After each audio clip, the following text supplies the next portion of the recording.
अहाँ सबके एगो घिढारी के गीत सुनबे छी तो मटकोर के तो निक लागत तो लाइक सब्सक्राइब जरूर कराब।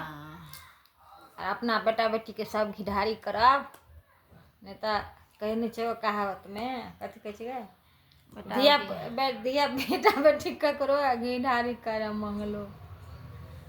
तो चलो सुनो, लाइक कमेंट शेयर जरूर कराओ, चैनल के सब्सक्राइब सेहो कराओ, अपना अपना दोस्त सहेली लंग भेजब ताकि आगू जाए।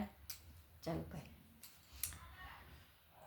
पूरे बंगाल से जहाज आबैया, पूरे बंगाल से जहाज आबैया, कानी तक दबलाम मोरे भैया भैया, कानी तक दबलाम मोरे भैया भैया, मोर भैया भैया जोड़ा सरिया ला भैया, जोड़ा सरिया ला भैया, जोड़ा लाठी ला भैया, हम लाठी पहन के घिढारी